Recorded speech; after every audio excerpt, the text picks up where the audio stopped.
Just as I'm rebooting. Does everyone like the pretty LEDs on my cards?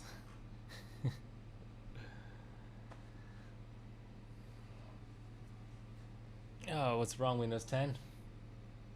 Can't boot its stock settings?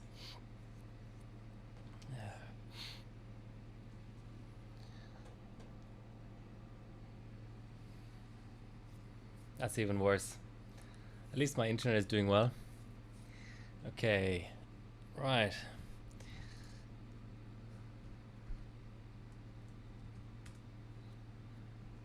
My rig details right. This will be a short stream once again, because I still don't have continuous power for my cameras, believe it or not. I can't believe it, but I think at least one power supply is due to arrive tomorrow, so that's good. But yeah, otherwise, what did I want to do here? Is frame pacing off? Frame pacing can be quite bad in SLI configs. Frame pacing is on. We'll test it both ways actually. But first, let me check what my remove mem is set to. Okay.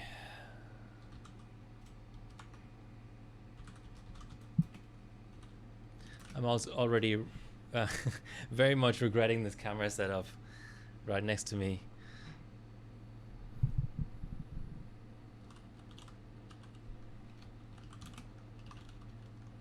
Okay, let's see how 1400 goes.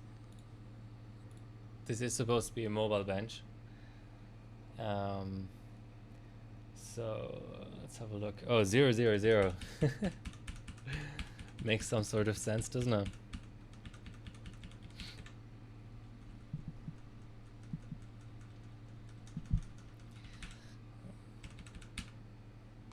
Come on, capture card. Show me bias. There we go. It's listening to me. So I had some fun.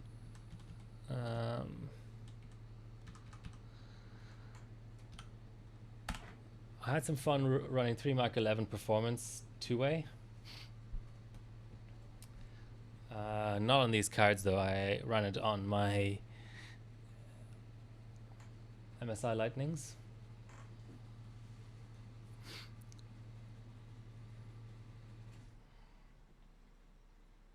What's this shadow?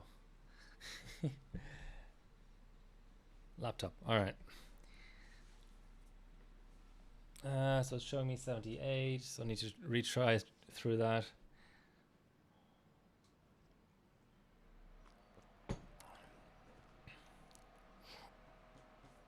Let's go to rig pick again. That flicker is quite satisfying, actually. I have to admit.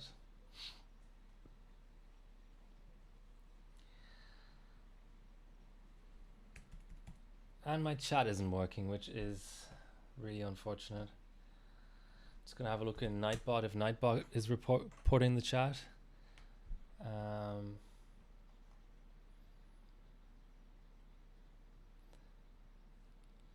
I don't know why Windows 10 is always hanging for a bit on that. That's a bit weird. So I think the way it works is Nightbot does a log of the chat. So it can tell you whether, you know, people chatting actually is being registered by Twitch. Chat logs. Yeah, I'm not seeing anything in there, but let's do a test.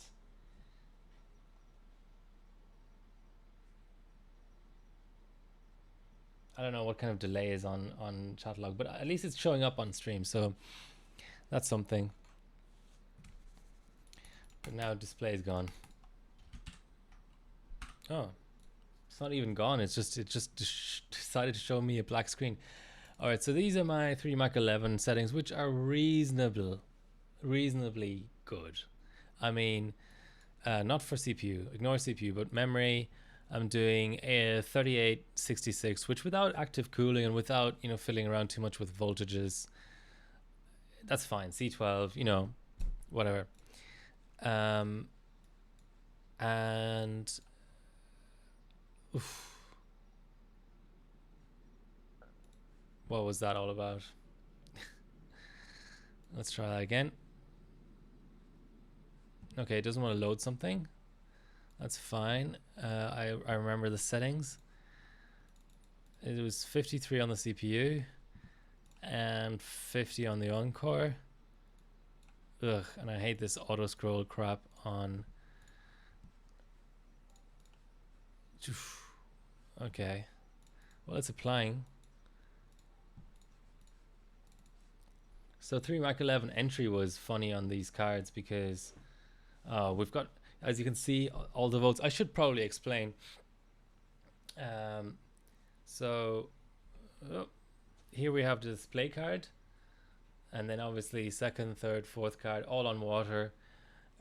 This card, so the first line is vCore, which I'm happy to report is actually now applying everywhere. So maybe I can show you. It's actually stock. We've got 1.1, and when I don't know why it's on 1.2. Maybe that's just a setting that's hung. So here we go. I just applied plus 100, and it actually went down in voltage. So it gave every card 100 volts, 100 millivolts, and then it reduced the display card by 100. So that's unfortunate. Let's see if we can. Yeah, the first card is just bugging out. All right. Let me. What can we do to solve that? What I'll do is, obviously the RAM isn't happy, so I'll go down like one strap on the RAM, and then after that maybe disable ULPS. So I'm not going to do much overclocking tonight just because there's a few issues with these cards. My cooling at the moment isn't great, but there's always a but. It's gone past the boot stage. Silly you. I think I need some sort of Bluetooth remote for overclocking. I think that would be good.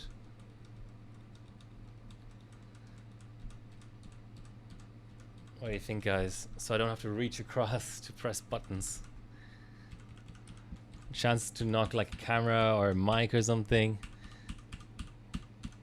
So many things can happen. All right. What I'll do is I'll go down to 3733 on the RAM. It's probably not going to make an absolutely gigantic difference.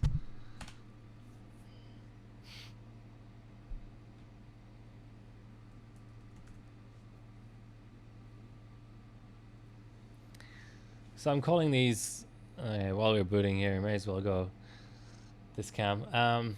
I'm calling these GPUs Dino Edition.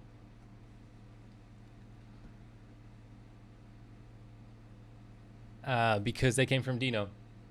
Dino's 22. The retired Australian overclocker.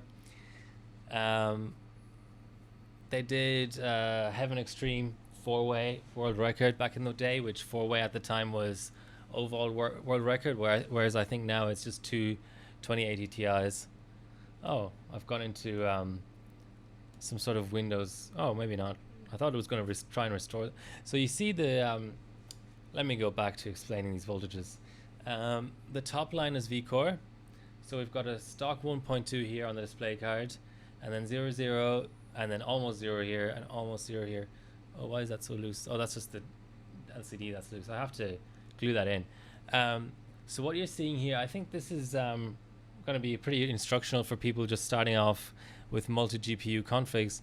What you're seeing here is so-called ULPS is on, so ultra low power saving mode or whatever it's called. So the other three cards, even though GPU-Z will tell me that I have a 4-way crossfire on, The other three cards are actually effectively at 0 volts. So and I just opened a GPU Z window, and that caused them to go up in volts a tiny bit for a little while. But if you see here, it's showing 4 GPUs enabled, and then here you see the primary card somehow is having some sort of a weird censoring issue. It shouldn't really be at full GPU clocks, considering there's 0% load. But then if I go into the other cards, they should show me at a very reduced clock rate. Yeah, so we're seeing 0. We're actually seeing 0 everywhere here. 0, not even the temp monitoring is working. You see that 0 degrees Celsius? And actually it's even reading 0 vCore on here, which is really nice, considering sometimes, you know, software monitoring is not as good basically as hardware monitoring. So what do we have to do to get rid of that? We see the volts fluctuating up and down now that I'm going through the different sensor tabs, but ideally we should be able to use Afterburner to disable ULPS. So what are the benefits of disabling ULPS? Well, first of all, if you have monitoring like this, it's great because very often when you're using software voltage control, the piece of software will tell you that volts are applied, but they actually aren't. And since we're in ULPS here, the only card where we would be able to detect that software is lying to us would be the display card. And the other three would show 0, 0 either way. So, you know, that's neither here nor there. So let's do our disable ULPS here. It will require, and I'll actually, well, maybe we can do something with memory volts. Let's see. It will require reboot.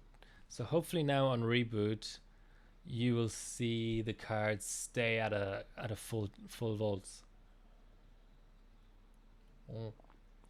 We're still not out of Windows, so obviously it's only at post time where this is effective. Yeah, like as I was saying, the top row is vCore, the bottom row is actually vMem. See, here you go. So we're still obviously not in the highest sort of power state here, but we're getting basically 1 volt on every card, which is not what you would get if ULPS was on, basically.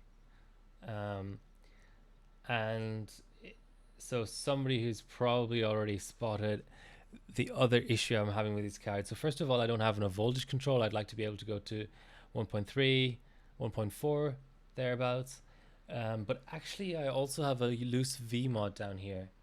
So there's a trim pod here, and I've turned the trim pod. You can't see the trim pod, but I've turned the trim pod quite a bit, and it's not doing anything.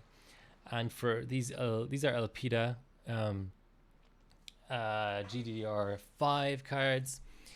For Elpida, 1.5 is actually stock. So basically, the loose VMod is causing this card to stay at stock.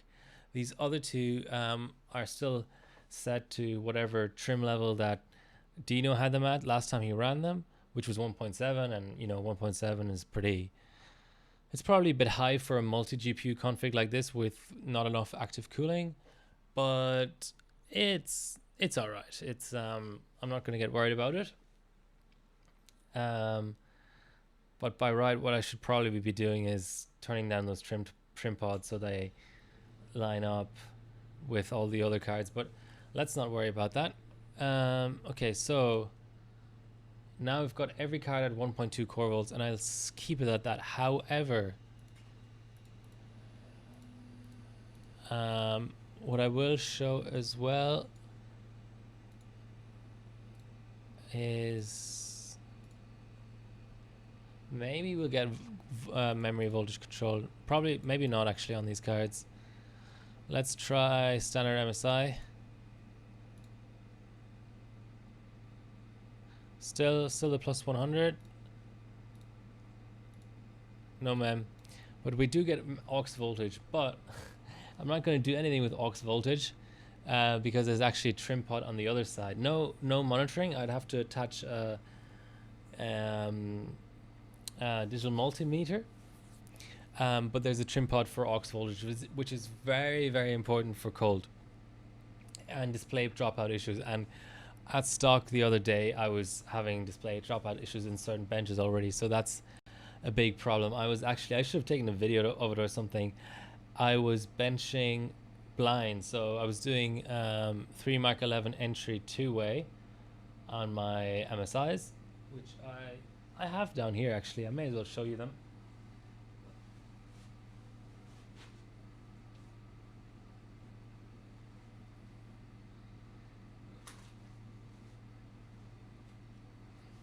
These came from the US. Can't remember what I paid for them. My issue is always I don't have enough quick disconnects and enough tubing, so I had to take the QDCs off of these cards in order to set up my 4-way rig here. Yeah. I don't know why this person who was running SLI chose to buy 2 different blocks, but there you go. So there's something that maybe someone can tell me what brand this is. Is this Bits Power? This looks like a Bits Power block. That weird dragon thingy. So there's a black Bits Power block, and actually just Bits Power again, but just a different, like a see-through design. So these cards are very, very good. They did 1280 Crossfire in random card order, which is very, very good.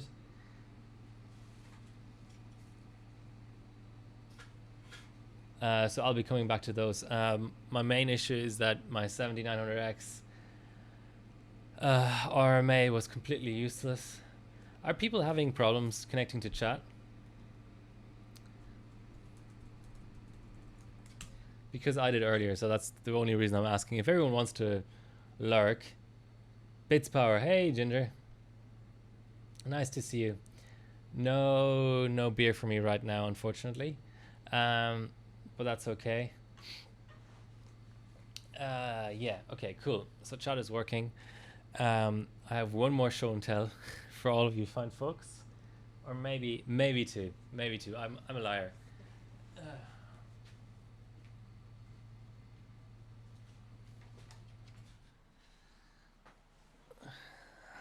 These are always fun GPUs. This is the first time I bought any of these, but I got 2 actually. So this is a XR8 Performance Edition. I need to get my eyesight checked, I think.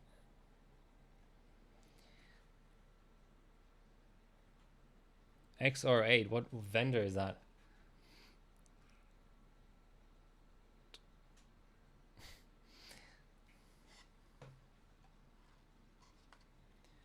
Yeah, I was gonna say that, Ginger.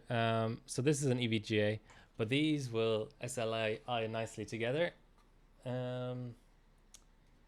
Interesting. One is a 6-pin only, and the other is a 6+6.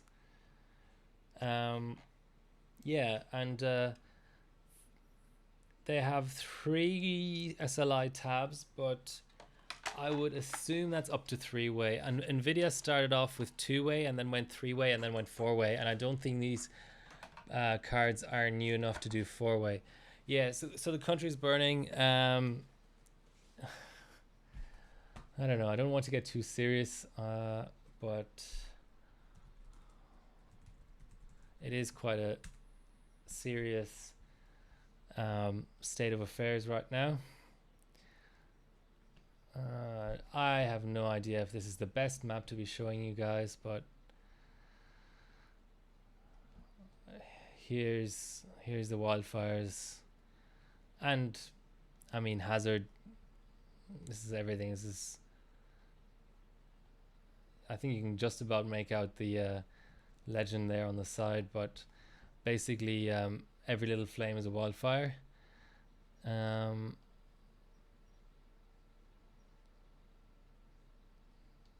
And you can see like the area that's covered by it and stuff. It's something like 1 million hectares that has already burned, so that's clearly not good. Um, 3 people have died. 30 plus injured. So yeah, it's pretty serious. Tomorrow is going to be I mean, you know, in the city it's never an issue really, essentially, but so I'm safe, but it'll be a tough day in the countryside yet tomorrow because um, basically the weather is going to be really, really hot. So it's going to be 37, 38 degrees in a lot of places. And it's windy, so that's going to exacerbate the fires. I don't want to really talk about serious stuff on the stream, but I think it's just I can't stream today without mentioning it at least. By PNY, oh, thanks Mythical Tech. I would have never known that, even though I bought the damn thing, but it's like a $10 purchase for me. So, okay, let's go back to card show and tell. But what made me sort of think a bit more seriously about the whole situation was today's front page, which was all about the wildfires. There's a total fire ban at the moment here too, so if I were to step out my balcony right here and light a fire, that would be illegal. Yeah. Right. I do have one more card to show.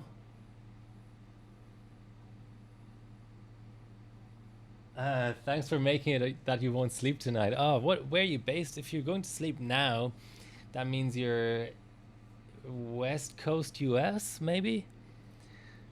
That is just a very uneducated guess. So the final card that I've recently acquired is this. East Coast.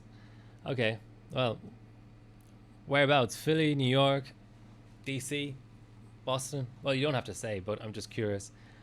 This is a 1070 Hall of Fame, which came from Truth from Overclocking TV. And I haven't even put it. Vermont. Oh, nice. I'm trying to remember where in Vermont I've been. I went hiking. I hiked a little bit of the Appalachian Trail in the Adirondack Mountains. I think I got off the train in Rutland, Vermont, and then I stayed somewhere around there. Really, really nice area. I went Easter time, so it was nice and cool. Stayed in Airbnb there, made some friends, and yeah, did a bit of hiking and stuff.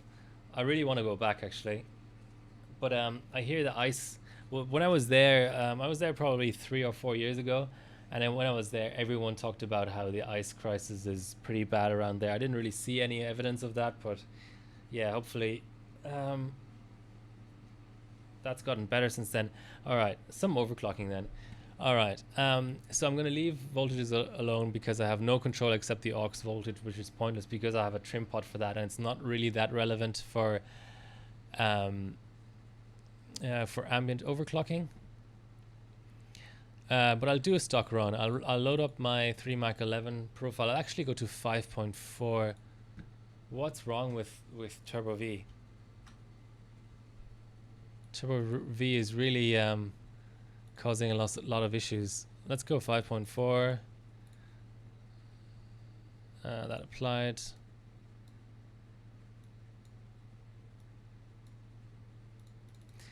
And Mythical, that's good feedback too, that you actually look on my Instagram, because I like posting stream announcements on there because I use my Instagram the most out of all of social media. But I actually wasn't quite sure how many people would bother to join the stream from that announcement. I get some likes, but I think that's just people saying, hey, it's great that you're streaming, but I'm not going to tune in, sort of thing. Yeah, well done for making the effort. Is nice and cold for benching. Well, it's going to be whatever that is, 38 degrees Celsius tomorrow, so something like 105, 110 tomorrow Fahrenheit. So not very good for benching. I actually wanted to. Okay, memory is just not happy. I go down to like 3600. Um, yeah, so because we're coming into summer now, well, spring first then summer, um, I really have to pick and choose at what times of day and what days of the week I stream, because if it's really, really hot, it's going to be just insane with lights on around me and chillers, 1,000 watts worth of chillers, and a system that's probably chugging like 400 or 500 watts too, and a streaming rig which is probably chugging another 100 to 200 maybe. Um, I can't really stream. I'll just be sweating. I wouldn't be able to think straight. So let's call that nitrate.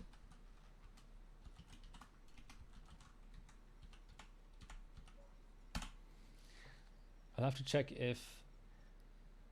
Hey, Doug Gregor. Welcome to the stream.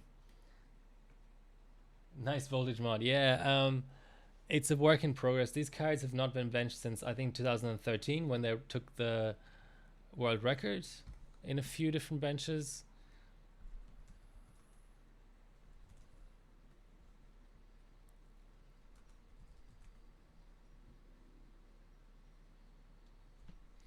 Let me quickly show you that while I'm booting. So this is subbed under the Team AU group account, but this is still DNOS. Yeah, so 2014. I think this is these cards. This is a two-way record, but if they're Gigabyte Elpida cards, then yeah, that's my cards. So they do decently well. Let's have a look what they did on LN2. Two-way they did 1400, and 1750 memory on Elpida RAM is actually quite insane, to be honest. So that's one of the records they took. But they took a couple. There was a four-way as well. But yeah, the thing with the VMod is just I mentioned it earlier, but I might just quickly reiterate this card. So the top line is VCore. So we've got a stock VCore of 1.2 on these cards. There's no trim mod for the VCore. There's two trims. There's a trim mod for aux voltage and there's one for memory. So you see these top three cards are increased from 1.5 stock memory. So the second row is memory, the top row is VCore. So they're up from 1.5 to 1.7, but then this last card has this one right here has a loose memory mod, so that's a little bit unfortunate. So those are the two issues I'm seeing with the rig with the cards right now. They're working perfectly fine. And they're ready to go for LN2 in the sense that they have the aux mod, which is really important to stop display dropouts. But the guys, the guy Dinos, when he was running this card, must have had some sort of software core voltage control, because I'm only getting plus 100 in Afterburner, and there's no hard mod. So it's really nice having that display for the core, but if I'm only getting plus 100 in Afterburner, then that's not much good, really. And even that plus 100 comes with an asterisk, because when I apply it, the display card for some reason actually drops down in voltage. The others go to 1.3 and the display card goes down to 1.1. So maybe the display is hooked up wrong or something. Anyway, it's a work in progress. I'm just gonna do a little bit of benching. So the maximum did apply. I don't know why Turbo V was shitting itself then. Let's see if 3600 is more stable. Let's see. 1.9 is so ridiculous, but I'll leave it. Let's just do core first and save that profile. Yeah, that's looking better. It's not crapping out like it did before.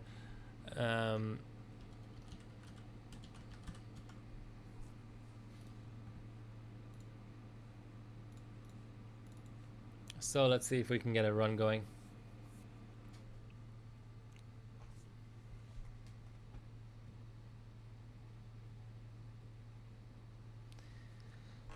Not Fire Strike. What we actually want is so we have to be really careful here because Night Raid actually has the same rules as Time Spy.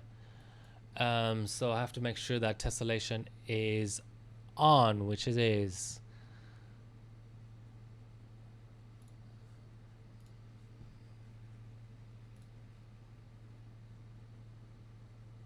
Not enough RAM. Let's actually just to do like a really basic run. Let's do it in windowed mode, which is not hardware bot legal. But just so we can check RAM consumption, because no matter what bench in 3 Mark, a lot of them kind of lie to you and say you don't have enough RAM, but then it will still run perfectly fine and score fine.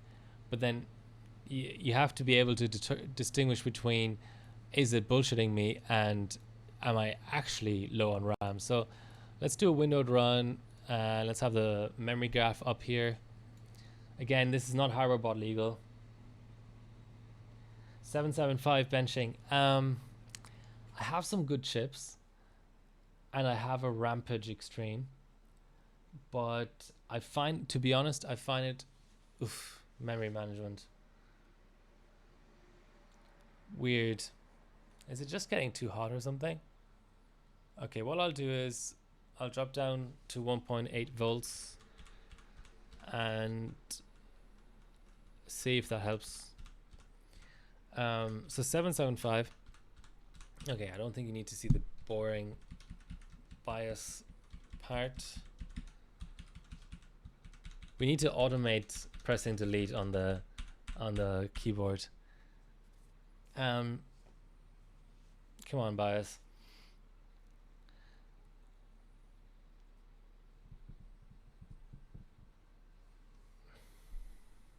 So I'm already at 3600. Maybe just go 1.8. Let's see. Yeah, so 775. I have a lot of, let's say, respect for people who bench 775.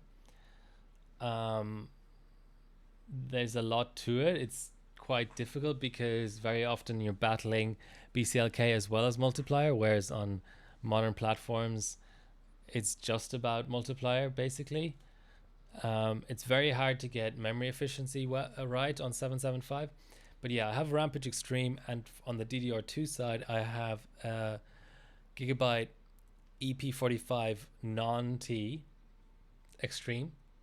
So basically the famous EP45T Extreme in the DDR2 version, which will be good for DDR2 max valid and some strange stuff like some quad cores clock better on DDR2, so like quad core W prime and stuff like that.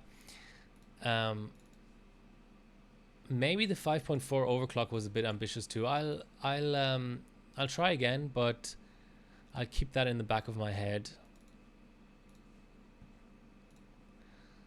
So we're at 5 and 5.4. And let's do the windowed mode again. Why, Mythical, do you do any 775?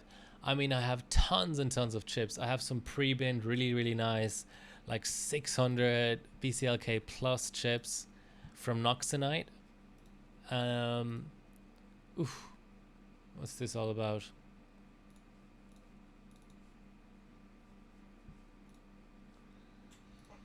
That was kind of weird.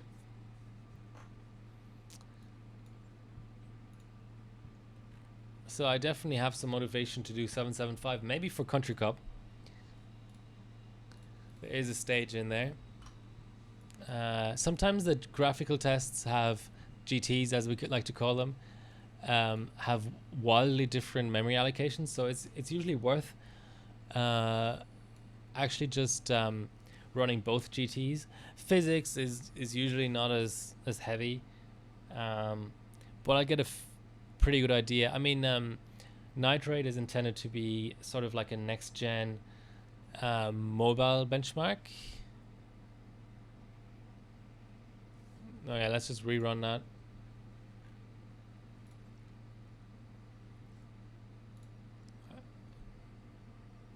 Come on. Flipping windowed mode. You know what? I'll look at the end of the run. I'll still have the graph up, so it's just not cooperating today, is it?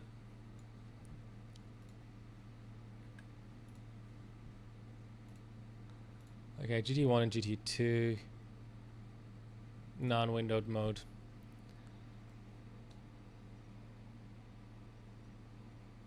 Stop talking, let's go scoring. I can't argue with that.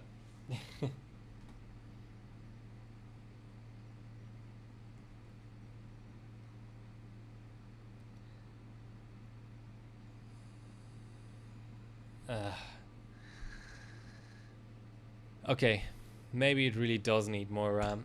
Let's go up in steps of 500.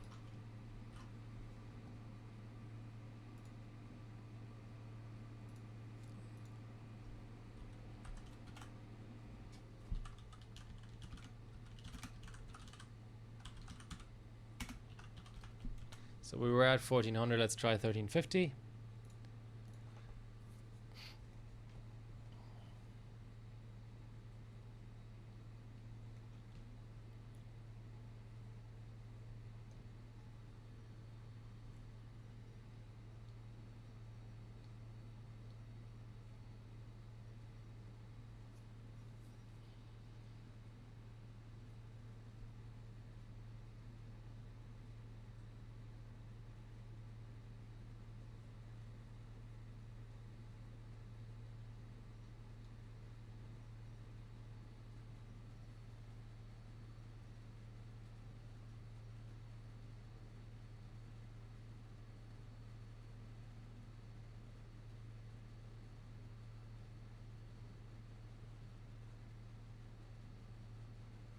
Yeah, I know I can go down to 3000.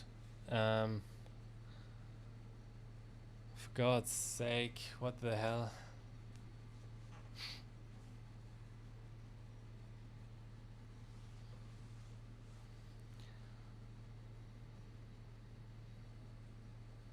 Let's try that again.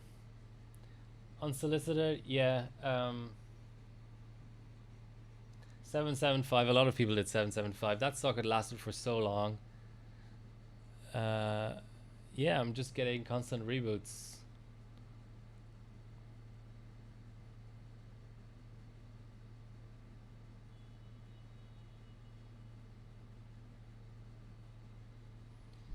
Mythical, yeah. It's nice that you can run it on Cascade. That's true. I mean, I like full pod platforms, but I also see the appeal of just maxing out a system on Cascade. But what I don't like about 775 is just how much you have to bin. Every chip just has this hard FSB limit.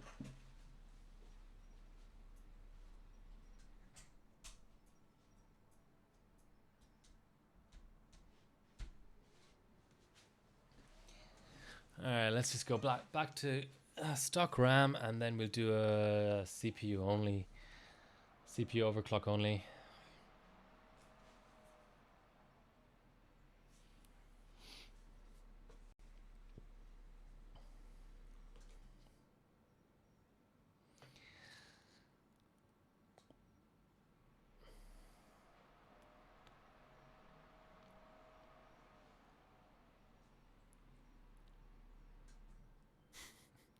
It's the only thing about Asus boards they take forever after a CMOS clear.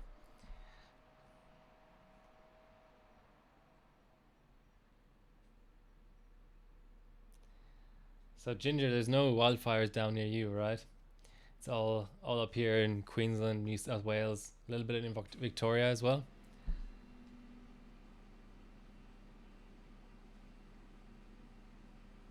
$2 to 5 cents a piece. I wish.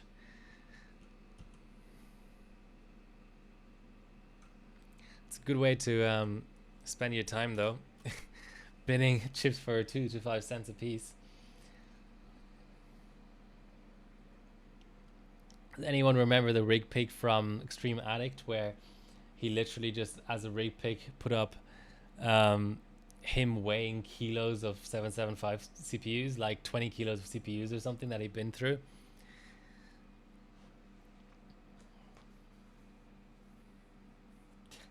Yeah, even if half of them don't work.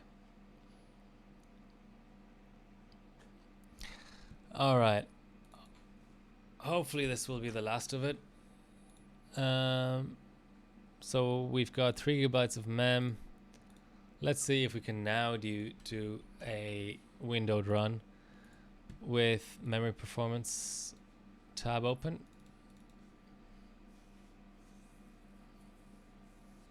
The US is really good for used equipment in general, so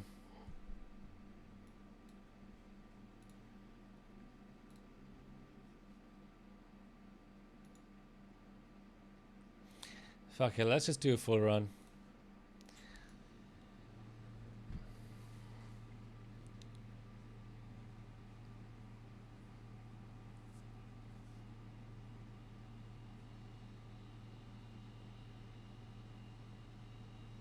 They should speed up system info as well. I just don't understand it. It's like your system is in a static state. What? How long? Why does it take so long to inspect whether the system has been cheated or not? Cheap retired server hardware. Yeah, I want to do. No, this is not very windowed, is it? I'll let it finish anyway. Time for some overclocking content on this overclocking live stream.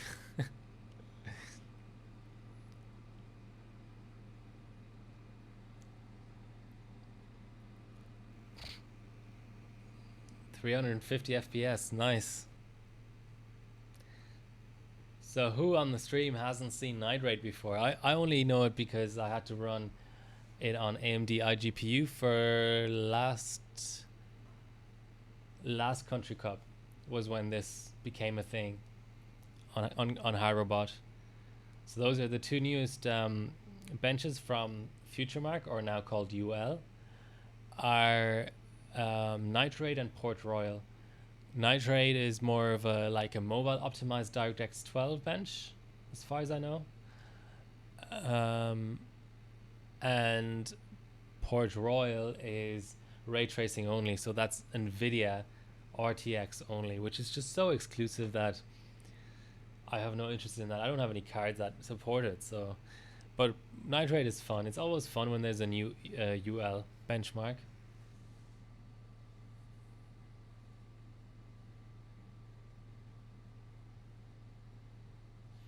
Is that a Xeon W 5680? I know the one you're talking about.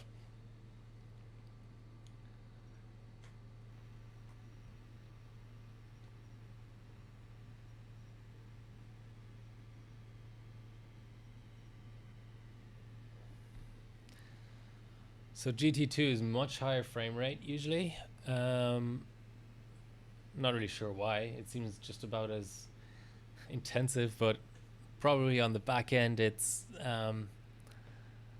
using different shaders or something.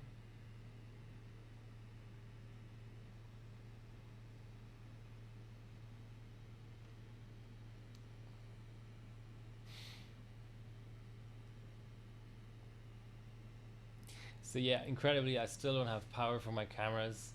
It's kind of annoying me at this point.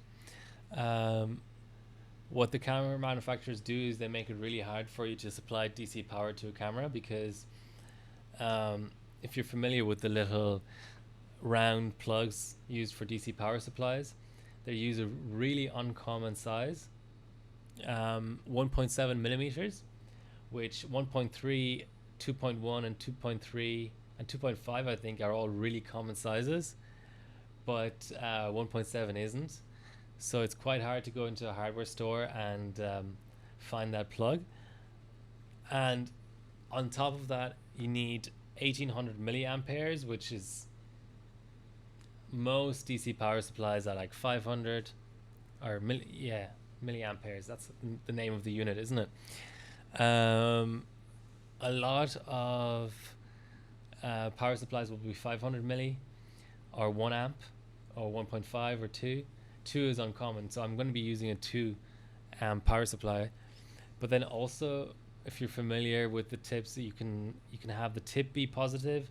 There's polarity, right? Tip positive, sleeve negative, or tip negative, sleeve positive.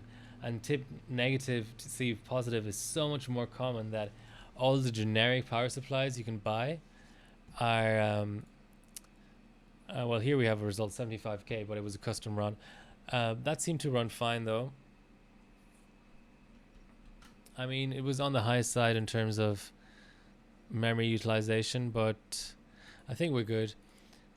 Let's do CPU overclock. And what we're going to do is just the cores for now. Oof. Maybe that was it. Maybe I need more V-core. Let me get that up for you. Hialeah HE500A. So here's the manufacturer's site, if it's ever going to load. So I've got a couple of these in series. Geez, why the pic's not loading and stuff? So it's a 1/2 horsepower unit, and I have 2 of them. So for these big configs with you know, CPU, maybe RAM as well, 2 GPUs and more, it's quite nice.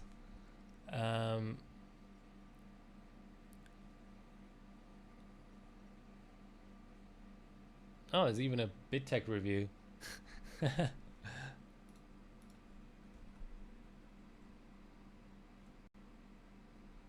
Oops.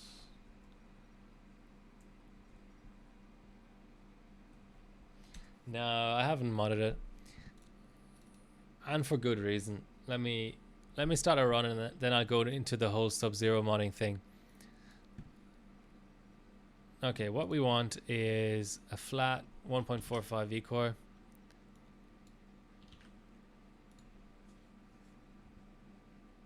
And then we should be able to go 5.4. Actually, no. Okay, let's try 5.3 then.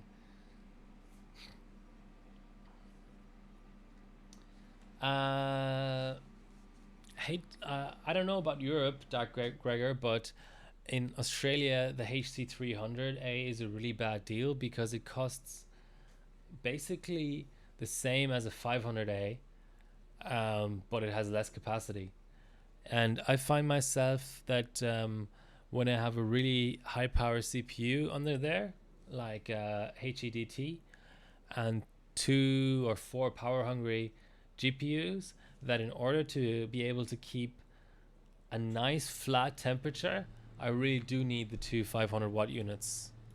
I mean, if you get a good deal on a 300, it would do very well, I think, on a CPU only loop, maybe, but probably not too much more than that. Okay, let's try 5.3.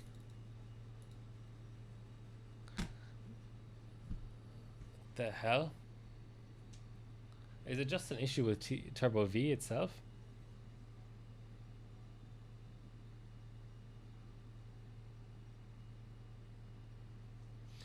Okay, so about the Sub-Zero mod, I know it's possible. I know lots of people do it. But if I really want to go Sub-Zero, then I can use a single stage, which actually is in repair right now. But, you know, I think that... So here's the like what I use a chiller for is ambient, basically. I mean, it's not ambient technically, but basically ambient or near ambient. I don't have anything that's below a chiller. I don't ever, like, unless I'm just, you know, trying out a new card to see if it posts. I'm never actually... Okay, so all right, let's just pump volts a little bit. I'm never actually running anything that's like less powerful than a chiller. My chiller is my baseline, like, binning machine, basically. So I don't want to insulate all the lines. The way it works is, so here in Sydney it's really humid, so there's not much point in trying to run like 0 degrees or like +5 degrees, because that's below the dew point and you get so much condensation. You have to constantly like insulate and re-insulate your lines and stuff. but I can run down to, let's say, even on a 30 degree or a 40 degree day, I can run down to like 20 degrees and keep it there. And that's really useful for me, especially for stuff like RAM and just for binning, you know. I have 7 or 9 290Xs now. And with my chillers, I can just set 15 degrees positive and run every single card on the same block, on the same temperature, with the same paste. And that's really valuable to me. If I want to go sub-zero, I have LN2. Now, everyone's different, right? If people don't have LN2 access and actually their chiller is their best, very, very, very best cooling method, then I can completely understand you going to the trouble of changing the coolant from water to antifreeze or whatever, and insulating all the lines and pulling the thermostat and stuff. But for me, I just have no need for it. I'm much more interested in a constant temperature than I am in as low of a temperature as possible. Now, saying that, for multi GPU configs, it's my best cooling method. I mean, I have two Kingpin fat pots, but that's it. I don't have anything better than that. So there, if I was ever in a situation where I needed to run 3 or 4 way as cold as I possibly can, just by myself with no one helping me to pour and stuff, then maybe I would consider modding my chillers, because then I don't have 4 single stages or 4 cascades, you know. It gets to the point, or like 2 dual head cascades or whatever. Then it gets to the point where I would potentially consider modding my chiller. Sorry for the really long-winded answer. Have any of you guys modded your chillers?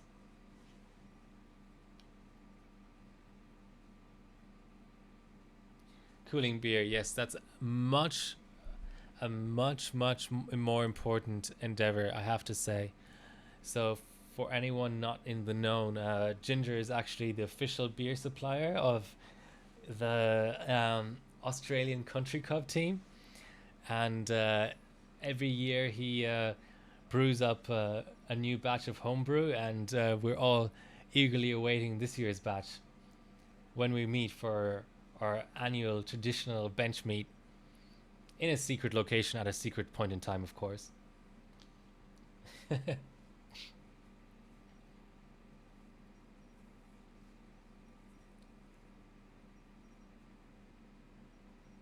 uh Come on, load. That looks lower actually in terms of FPS. Let's see.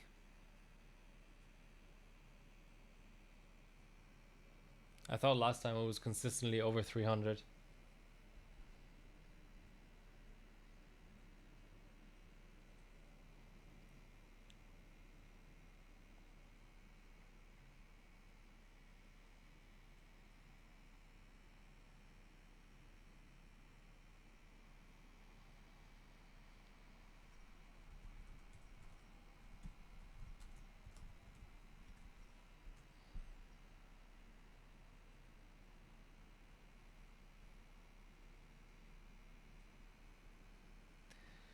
I don't know. We got 75k GTs last time. Let's see what happens now.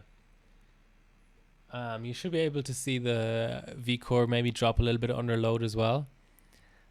Certainly when I don't know what the V-droop is actually like on these cards. On the MSI Lightnings, I was seeing V-droop from 1.41 down to about 1.35 or 1.36.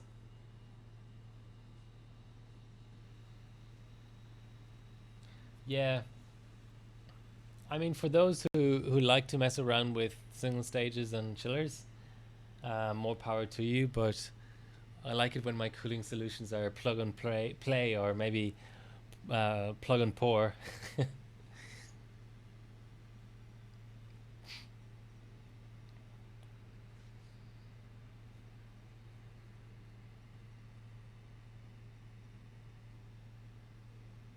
Immersion coolers, never heard of that.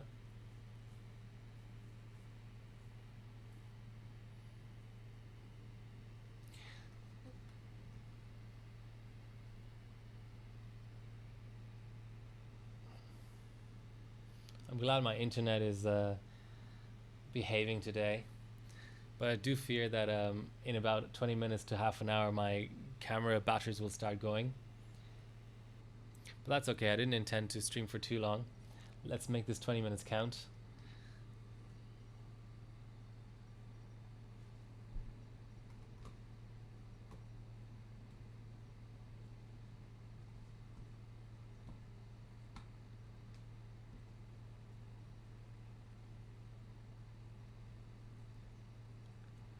Mythical, what would be the benefit of converting a cascade like that?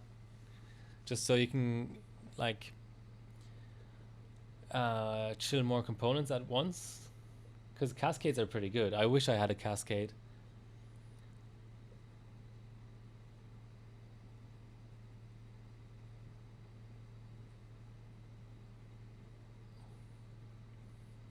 Okay, let's see what this spits out. Come on, system info. You can do it.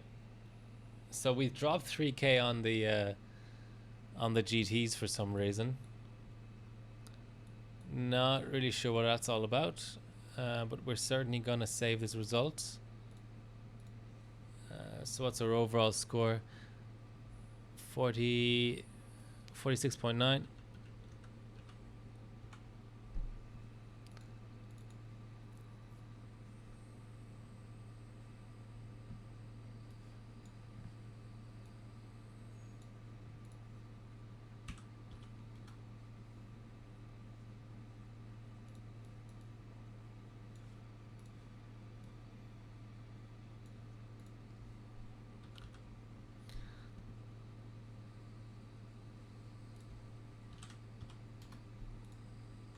No, that's not what I meant.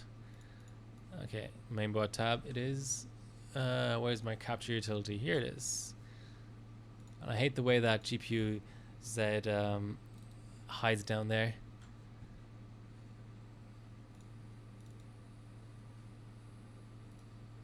Was it 46.9? Okay, let's slowly ramp up the RAM to something reasonable. Yes, cascades are amazing. There was one for sale not so long ago, but my bench room is on the first floor, so I don't think I can carry like a 50 kilogram cascade up the stairs. It's not a realistic prospect. Let's just lock in our vCore here while we're at it. Disable manual 1.45, and we give the RAM 1.5. Now we'll just go up to 2900.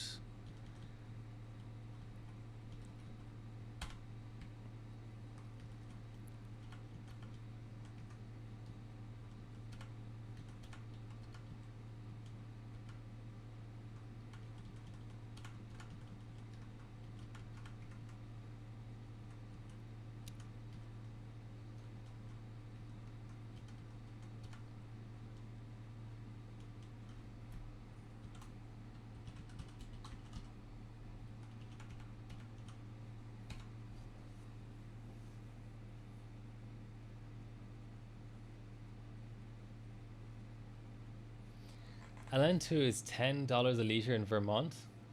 That's insane. My sympathies. All right, so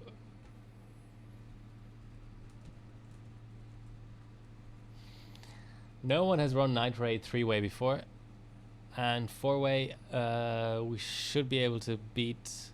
Oh, actually, Lila has an overclock in there. That's unfortunate.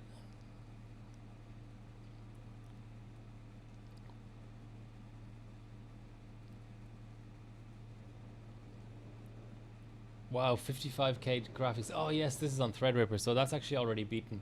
Okay, so we've got a global gold, but let's improve on it. Dice, okay.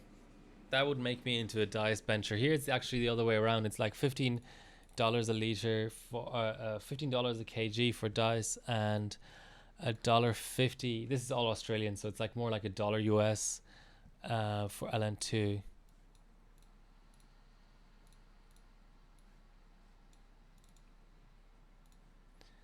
Let's. I think I might have had the power limit. Okay, let's actually test the power limit separately.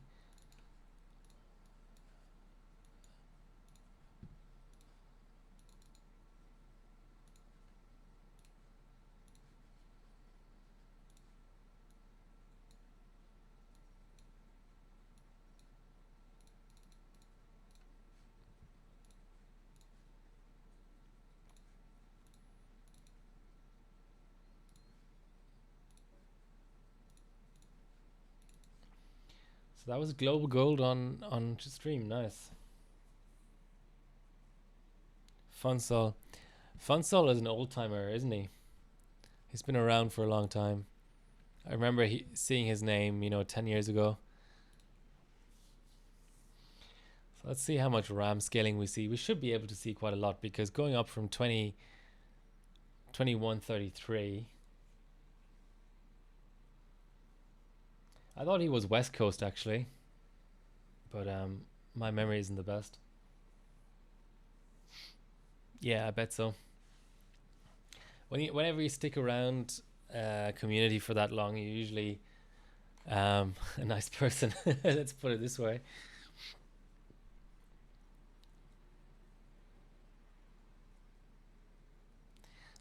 Them load times. All right, we're seeing almost 400. Yeah, so the RAM did make a difference.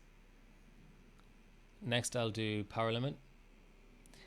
And I would like to run a three-way config, because there is actually no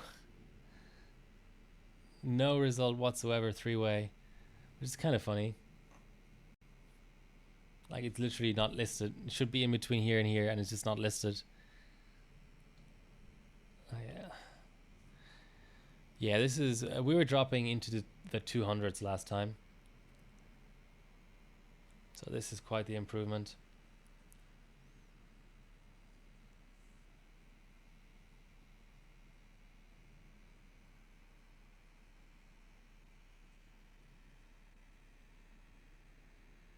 DIY. Hashtag DIY.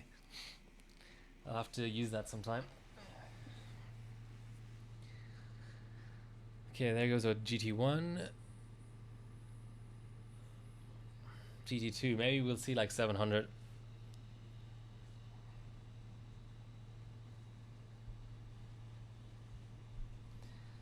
Wow, a Z97 OC formula. I look through eBay so much, and I never come across. I have one. Don't get me wrong, but I'd like to have a backup, but they're just so hard to find. I mean, then again, the used hardware situation in Australia is worse than the US. But yeah.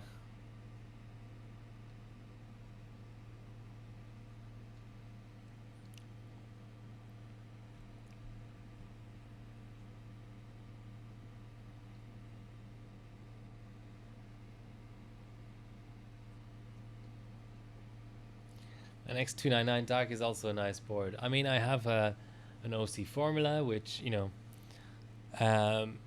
this may be a little bit controversial, but any platform where an OC formula is available, I like it a lot. I prefer it to almost anything else.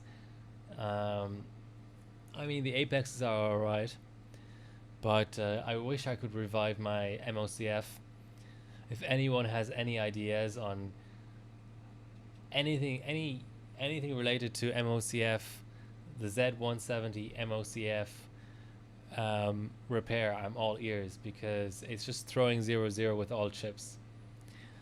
What happened was, it was a dumb move by me, but I flipped the BIOS switch while it was on, thinking that it would do nothing and I could then safely reboot afterwards. I don't know why I was thinking that. I could have just pulled power. That would have been way safer. But on the next boot, it was dead.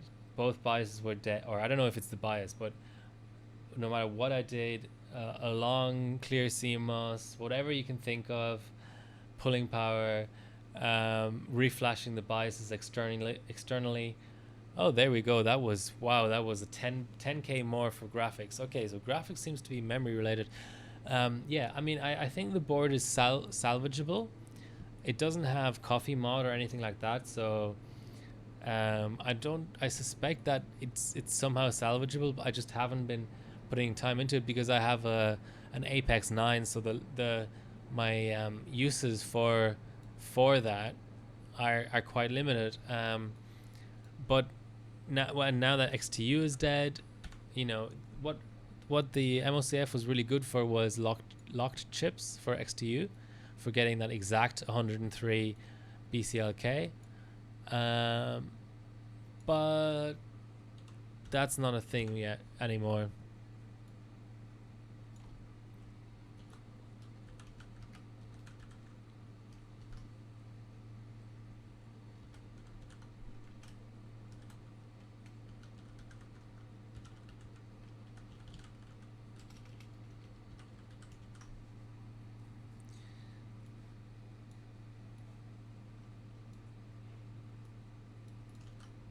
All right.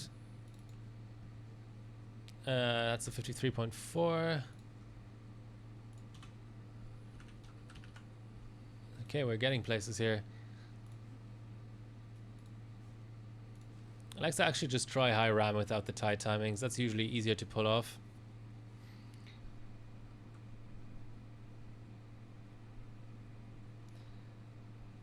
If I have the IO cover, but Samsa, who's on my team, who's on OCN, Samsa was telling me that you need some sort of a receipt to RMA an MS OCF, and I don't. I bought it from someone in Europe, I think I bought it from Italy. It's been a while, but I bought it used.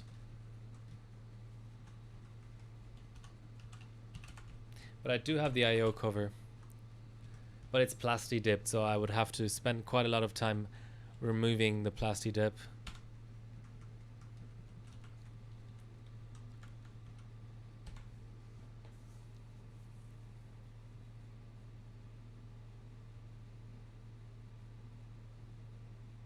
You mean a replacement bias chip? I already tried that. It's not the bias. I tried reflashing the existing. You've got to remember, it's got two biases, right? So let's just assume both bias chips were fried. Okay, I don't really believe that, but let's just assume both bias chips were completely fried. I was successfully able to reflash one of the chips, and that didn't fix it. And I also just bought a completely new bias chip straight from eBay, and that also didn't fix it. So there's something else going on. I don't know really what it could be, but there's something else going on.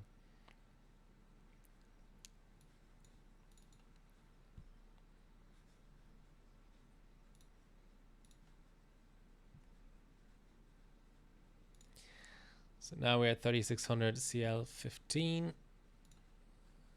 Let's see if we still get that massive jump. Maybe it was just a bottleneck and now we're not really seeing as much. Oh, that reduced the... Always got to be careful with the DRAM voltage. Sometimes I set a certain voltage that's really high in bias, and then I forget that my profile... Oof.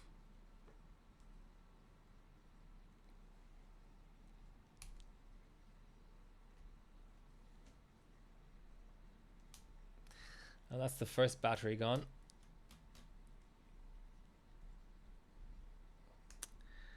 Yeah, I don't think I'll bother trying to revive that now.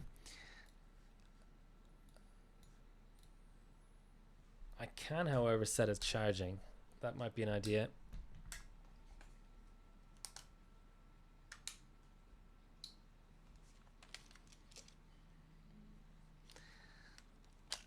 This is a Panasonic Lumix GH2, which is from like 2010 or something, but it still makes amazing video, and you can hack the firmware. Ooh. Nice little camera. little bit plasticky, but it makes it nice and light for the tripod, so I can't complain.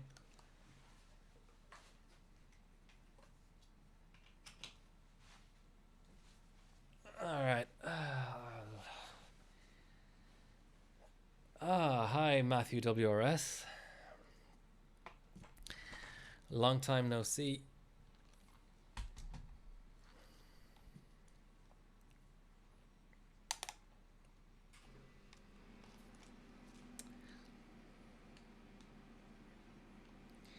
What does hacking the firmware do?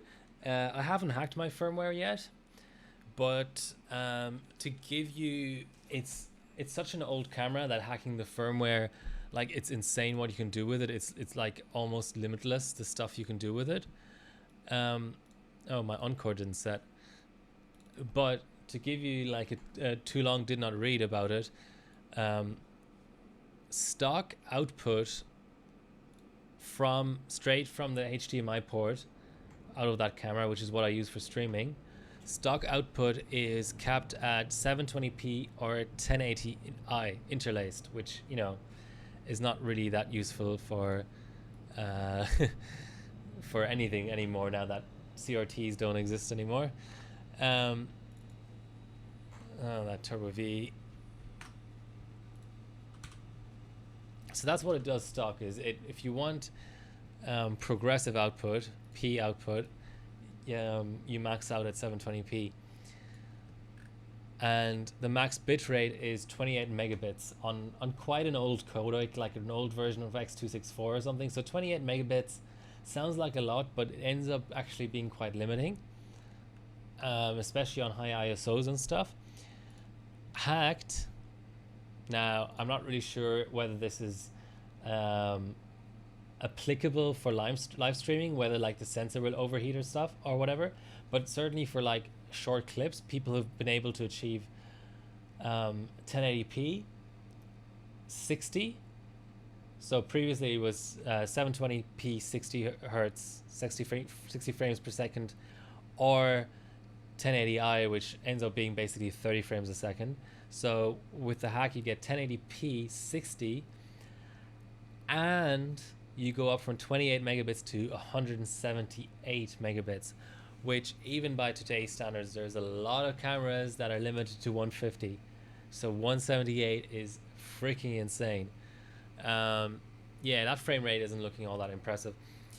But I got this camera for 70 Australian dollars, so something like 50 US dollars, which is insanely cheap, because it's missing the back screen. No back screen, no flippy outy screen. Completely missing. But I messaged the seller saying, look, does this camera work otherwise? And he said, yeah. So what happens is, you just, when you're setting up the camera, you kind of have to look through the viewfinder and you see your menu on there, which is a little bit limiting, but I don't have to do much. There's quite a few controls that are on dials, so I set the right dials. I do a few things through the menu, you know, set my ISO, set my frame rate or whatever, and then I just chuck it on a tripod and press the record button, and that's it. I can set it to manual focus, so I don't even really have to look through, or I can set it to autofocus, which is even easier. So yeah, if you can pick up, so hopefully not, I'm not going off on a rant here, but the Micro Four Thirds camera system for video is great because it doesn't overheat. Sony is known to overheat the full frame bodies.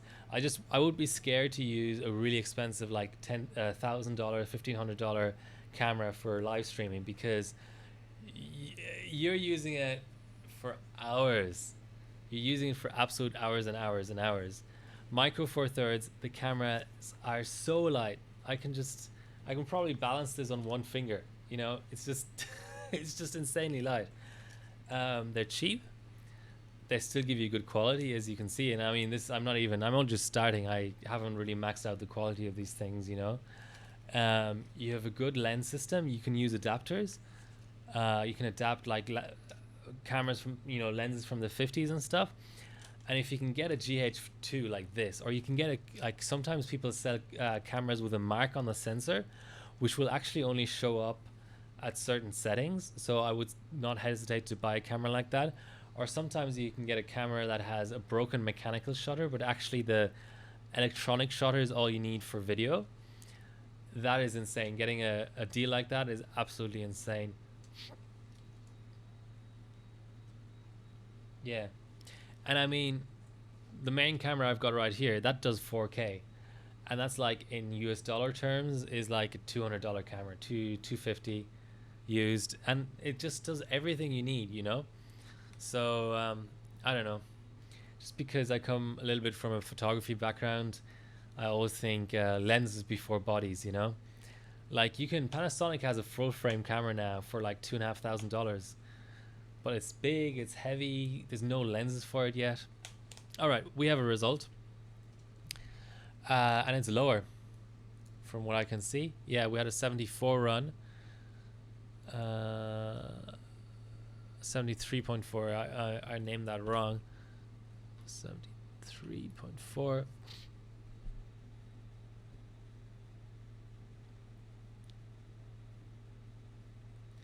Let's just disable this for now. There we go. You'll see more of the screen. Yeah, I just want to keep my spare battery for my main camera.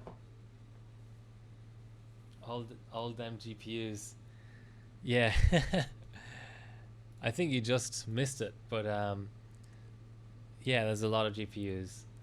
You can probably just go back to the VOD and look at the start. At the start I showed the you know, rig from the side and stuff.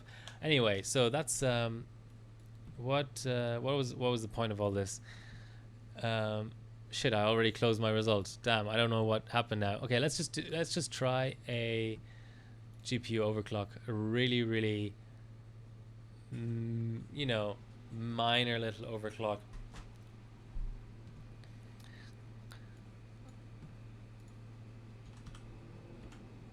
Oh, and by the way, since you were interested in it, Matthew. Oh, and you're also subscribed at the moment. I don't know when that happened, but thank you whenever that happened. I may have missed it. Here's a stream rig. If anybody wants to know anything about the hardware. So let's try 1350 mem and see if it scales.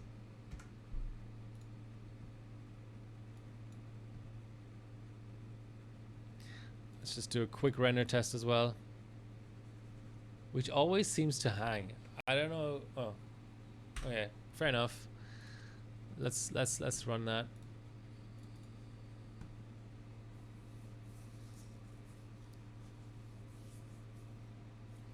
Yeah.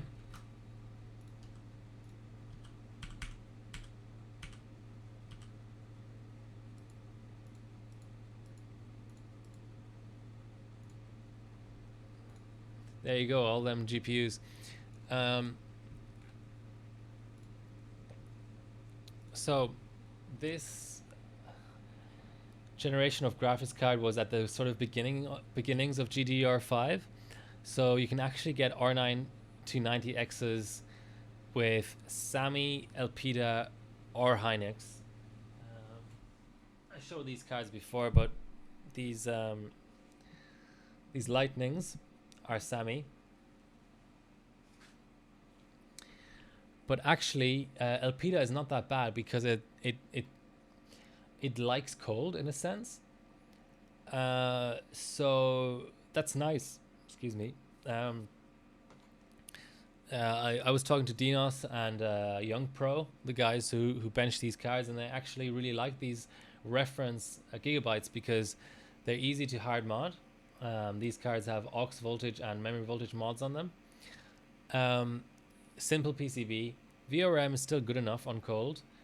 And you just don't have to baby the memory as much. SAMI GDR5 will clock worse on cold. It doesn't like the cold. So Elpida, yeah, it's, you know, it's considered to be the crap memory, but actually as you could see earlier, I showed a result produced with these cards earlier.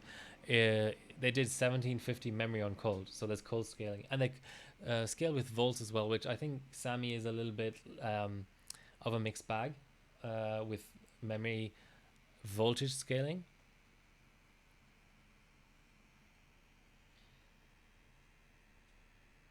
Using that Threadripper.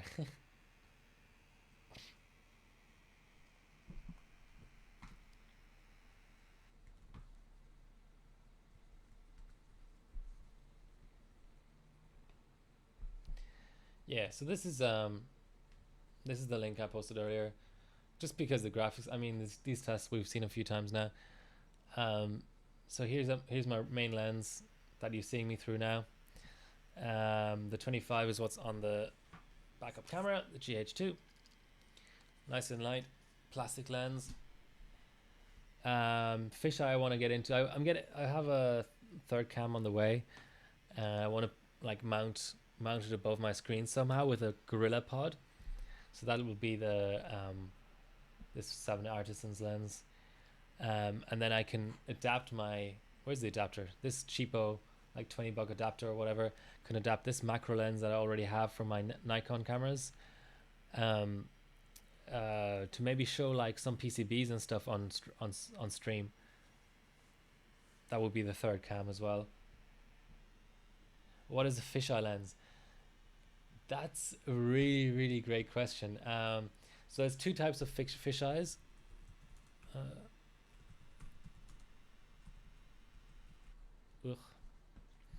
This is what they call a circular fisheye. So it gives like, I think it's a 360 degree field of view. I might be wrong, or is it a 180?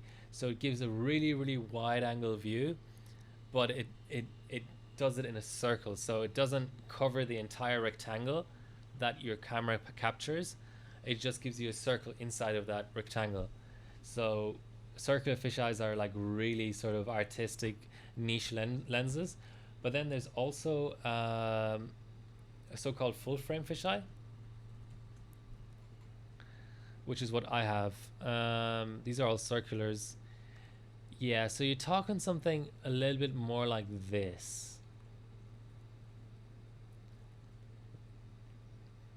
So you still get that distorted look. It's basically a lens that's not trying to keep straight lines straight. So you see the airport building down here. This line is actually straight in real life, but because the lens has a 180 degree, so it's actually wider than your own field of view, right? It's wider than like how you perceive reality. So it's a little bit like off-putting or a little bit disconcerting kind of. My run is slower actually. But it passed, so let's just keep upping.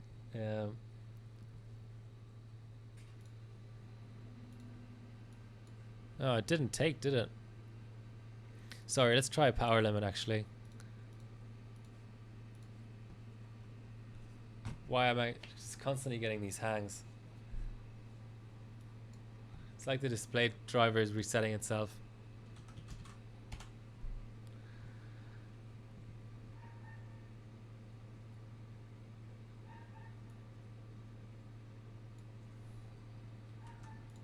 Okay, let's quickly check if that's actually applied as per GPU-Z.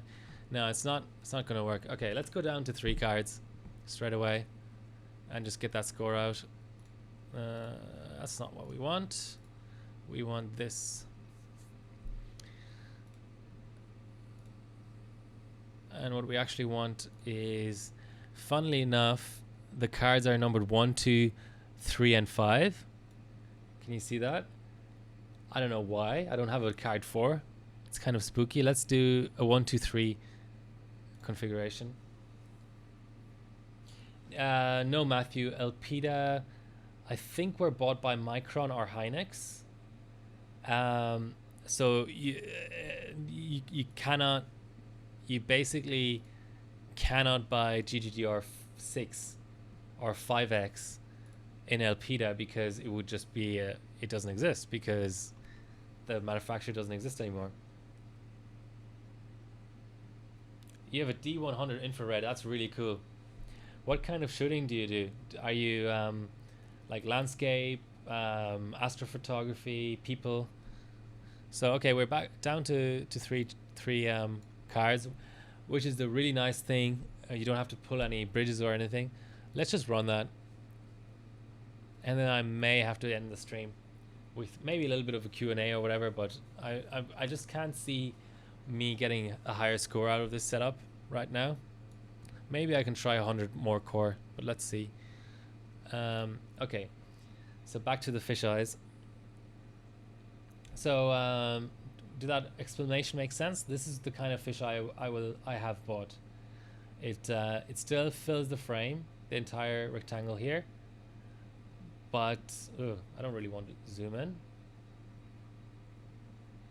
But it gives you this distortion here, where a straight line ends up being represented as a curve. But that's nice. It's it just gives a unique look. I don't see any other live streamers using it. It doesn't get used in video much in general. And I think it would be fun to have sort of a view of the entire room. Maybe when I'm refilling my Dewar or whatever. It'd be nice. Ground. There are currently 0 3-way night raid scores, and I've already beaten Lila's 4-way, so I'm already hardware first and global first for 4-way, so there's really no point in running night raid again on 4-way. So I'm running 3-way because I want to get that gold as well.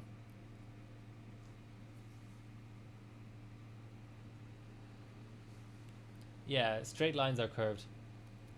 So basically the easiest way to explain it is light naturally falls into the lens in this curved way, like you see here, but a regular lens will actually have additional lens element in it to specifically correct the rays of light to be straight again. Like the lens engineers actually like do tests and stuff until they get a completely so-called corrected view, whereas a fisheye lens just is like, there you go, that's, you know, that's it. It's curved, it comes into the lens curved, and we're spitting it back out onto the sensor curved.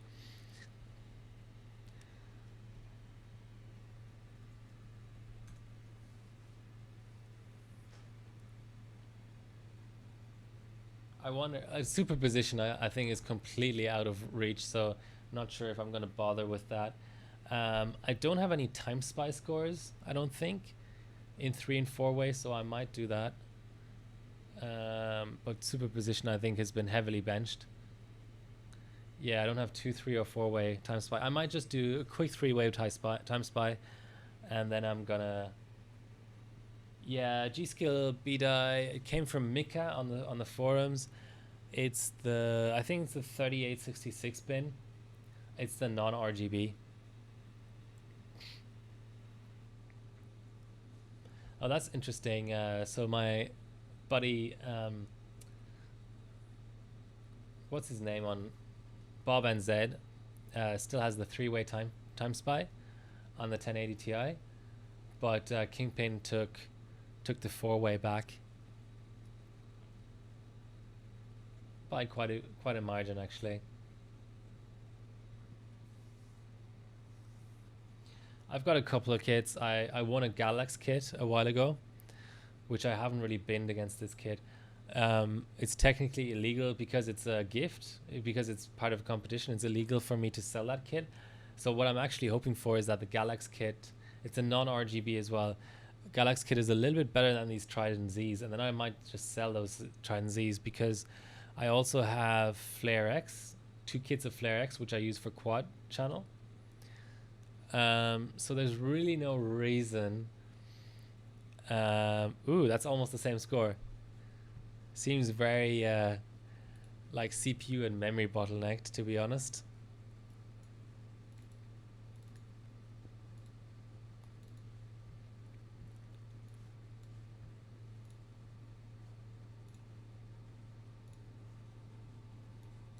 What was it? 49.8.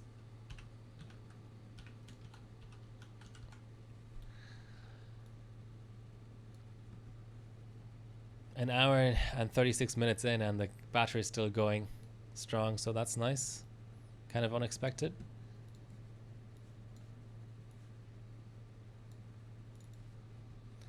Okay, let's throw up a quick time spy. That 6:30 timing is a bit embarrassing.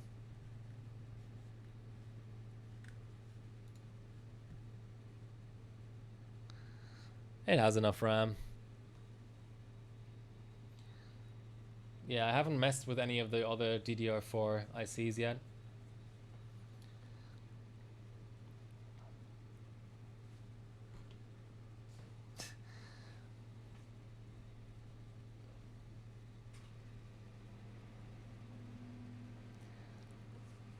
If you don't mind me asking, what time zone are you in, Matthew WRS? Because you just haven't been in my streams much, but that's probably just a time zone thing. I don't blame you for not waking up for a stream at like 4 a.m. or something. That's the problem with being in Australia, is just very often, very often people, it's just inconvenient for people. East Coast, yeah, East Coast is tough. So you're having a late night, what is it, late Sunday night? Yeah, I have Flare X's, and I've actually run them. I think I've run them up to 4250 Geekbench 3 or something. CL12, 6 a.m. Nice. So the Flare X's are nice, but obviously my Tridents and Galax stuff is better. And just because I have two kits of Flare X that are identical, it's just really good for quad channel. They do really well on Haswell E, Skylake X as well.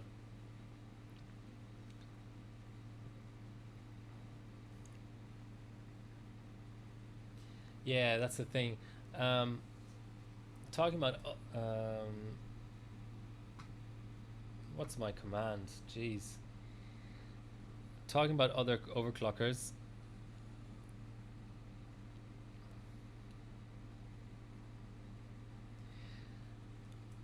Here's what I would consider to be a complete list of all. Actually, that's not it. Nightbot. That's the wrong command. No wonder. Streamers. Here's what I consider to be the most complete list on the internet of overclocking live streamers. In no particular order. Some of them are quite inactive, like Overclocking TV hasn't done a show in months. French Legion I really like, actually. The only issue is that it's in French. Joe is back from some sort of, don't quote me on this, but I think he had some sort of an issue with his leg. He had to get treatment or surgery or something, but he's due to be back on like a weekly schedule. And that's really nice because we're the only two weekly overclocking live streams. Dr. Wee's, yeah, real life commitments I put in here, but I really like his archive of old streams. And when he was live streaming, I really liked him because he had very technical streams. Samza is in Spanish, but I'd still invite you to check him out. He's a really cool guy. Keep Hayden is pretty new. I think he does Twitch. Not sure what his YouTube is all about. Maybe he dual streams. Not sure about that. So in terms of active streamers, in terms of English language active streamers, it's Bearded Hardware, Keep Hayden, and myself. Bill Zoid, I know, does streams, but I mean, when you stream less than weekly, it kind of becomes a bit of a joke. Yeah, I highly recommend it. He's just so technical. He has hour and hour long streams, and he's unapologetically technical. He's not attempting to entertain at all. He's just teaching people, you know, and I like that. All right, I think I'm gonna end it here. It's kind of late and it's a weekday, but I like the fact that my internet has been in good shape, and I think technically everything else has been sort of working out okay as well, apart from one camera dying, which was sort of expected. Um, yeah, I don't know. I think a lot of you are regulars, but if you, as I lose my mouse pointer, if you want to sort of follow me more, here's a few links that you might enjoy. Harbot, Twitter. I don't use Twitter much, but I use Insta sort of like 2 or 3 times a week. Otherwise, yeah, I don't know, plans for future streams. I guess there might be a Friday stream, but I do have Country Cup commitments, so there may be a little bit of a break, but I am considering streaming from Country Cup. It'll obviously have to be sort of from the corner of a room, so I don't give away any scores or anything. It'll be more of a talky kind of stream. I might get Bilko on there as well, do a dual stream. LN2 Night Raid. No, it's not a Country Cup stage, so I'm not going to LN2 Night Raid. Actually, I'm just seeing that all 4 GPUs are showing up in the system info. I guess I can still sub it as 3-way because it will show up in the GPU Z that there are only 3 active GPUs. Bill's out streams are so random. He's become, I mean, I love watching his old streams, but he's become a YouTuber, which is fine. You know, YouTubing just makes more money, you know, and we certainly also need overclocking YouTubers. But I think that for benching specifically, maybe not general hardware, general sort of overclocking, I think for benching specifically, live streaming, at least from my perspective, is more beneficial for the community. And I encourage anyone to live stream. I don't care if you use your mobile phone as a microphone or a camera or whatever, it doesn't matter. I think that people are just sort of aching for more live streaming. And for me, I can pretty much only do it once a week, sometimes twice a week, but then I skip a week, so it ends up averaging out to once a week. And I'm looking forward to Joe coming back and hopefully keep Hayden keeping it up, because we're at the point where there's no such thing as competition. It's just we all just support each other because there's so few of us. I think that I certainly would be, as a viewer, would be willing to view, 3 or 4 hours of live streams a week, but they don't exist. And I've got a stream myself too, so I think there's not enough of it out there. I think it's sort of the way of the future in a way, I think that the forums and Discord and stuff only go so far, and I think that interactive live streams are the way to go. But anyway, enough of this rant. Yeah, Bilzo does a lot of memory stuff, that's right. I mean, he does good instructional videos, but I have to say that I don't really enjoy myself sort of watching canned content like that. Yeah, do stream unsolicited. I would tune in for sure. I don't like watching, or relatively speaking, let's say, I enjoy extreme overclocking content and actual, benching content more than I enjoy canned content that is more sort of in the daily category, because I don't have a daily. I have a streaming rig, but I don't daily anything. I daily a laptop, a ThinkPad laptop. So there's no memory tuning to be done there. So I'm not. For me personally, that stuff doesn't really appeal. I do like the PCB breakdowns, but again, I think that they're a bit sort of irrelevant to benching, because for benching, pretty much all VRMs are good enough, all PCBs are good enough, as long as it clocks, I'm probably exaggerating there, but breaking a G34 stream, board on stream, that's the thing, we don't see enough old platforms streamed, what is it again, Streamlist, I think.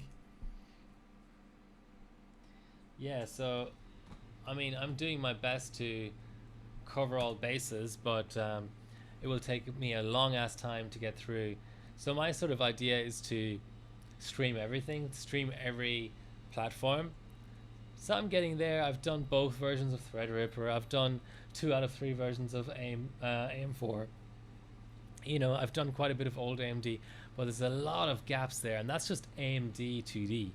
Intel 2D is probably looking even worse. I've only gone as far back as Sandy, you know, and I've done one really dumb Gulf Town. These are the stream numbers, by the way. If you go back into my list of streams, you can just click on the YouTube link and watch, you know, the one Gulf Town LN2 stream, the one 775 LN2 stream, or whatever.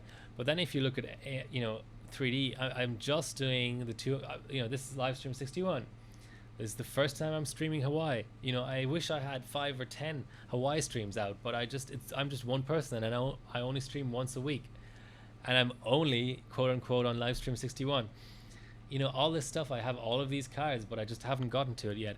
Nvidia is probably looking even worse. I've not streamed anything older than a 680 Ti. Imagine that. Look, Fermi, Tesla, you know, all of this stuff. I own these cards, but I've never streamed them. iGPU, I'd like to do more iGPU benching. Anyway,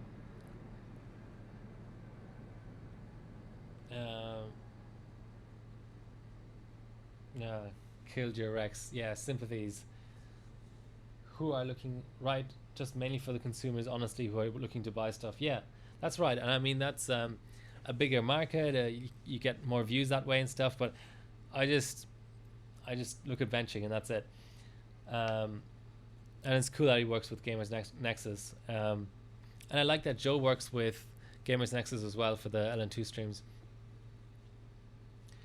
All right, I'll end it here. Enough ranting.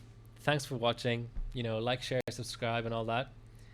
And I can't promise a live stream on Friday, but hopefully, sort of in the next, I might have a 2-week gap or something, but in the next 2 or 3 weeks, I'll have some sort of a stream. But hopefully you'll tune in when it happens anyway. Thanks for watching.